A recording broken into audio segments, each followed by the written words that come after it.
Let's turn attention now to other stories. The Nigeria Association of Chambers of Commerce, Industry, Mines and Agriculture has warned against risking over $200 billion foreign direct investment from the country and putting more than 600,000 jobs at risk.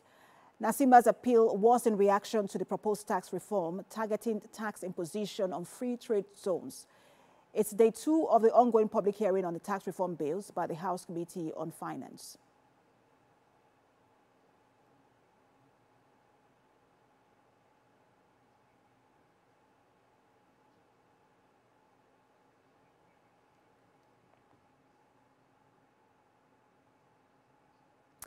Well, let's bring in our National Assembly correspondent, Joke Adisa, who joins me on the news for more update.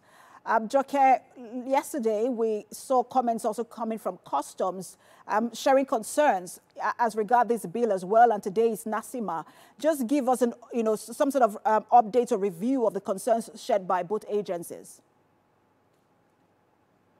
Well, Precious, I think what this public hearing has been able to do is to give opportunities to organizations from the private sector, from the public sector, to give their perspectives on these bills, and particularly as it affects, or as it will affect their operations when passed into law. And so we have seen virtually everyone on the same page to say, yes, at this time, Nigeria requires reforms in its tax system. So everyone is on the same page as far as that is concerned. But where they differ have been areas where these proposed laws, of course, will affect their operations. And for the Nigeria Customs Service, the concern, as expressed by the Comptroller General at yesterday's public hearing, was the fact that it was about the definition of a tax collector.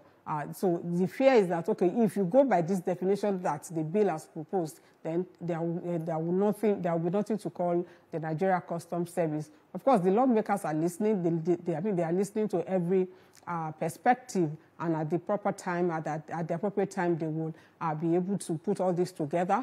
And I know one other thing, like the customs, NACCIMA today did come up with an alarm, as it were, that if taxes are introduced to a free trade zone, that it may lead to loss of jobs, it may lead to economic crunch, $200 billion investment and all that. But the Presidential Committee on Fiscal Policy and Tax Reforms, as well as the Federal Inland Revenue Service, were able to address their fears, were able to come up with explanations. But whether or not NACCIMA was convinced or is another thing entirely. But I'm sure that by tomorrow that the public hearing will be coming to an end, the committee will be able to give more time to the committee, to the Presidential Committee and the FIRS to also speak to some of other concerns that have been raised.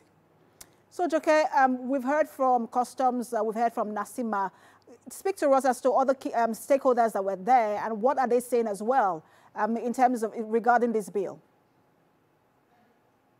Yes, like I said, virtually everyone agrees that yes, Nigeria needs a reform in the tax system.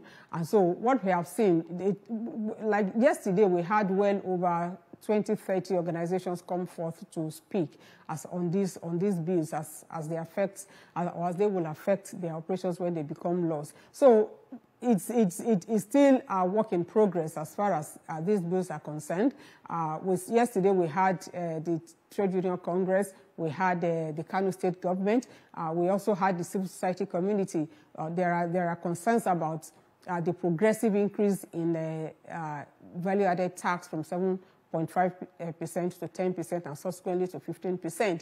And so these are areas of concern that people have come up with. But of course, the onus lies on the committee at the end of it all to put all this together and see how they will be able to ensure that there is a meeting point, so that at the end of it all, it will be a win-win for every Nigerian.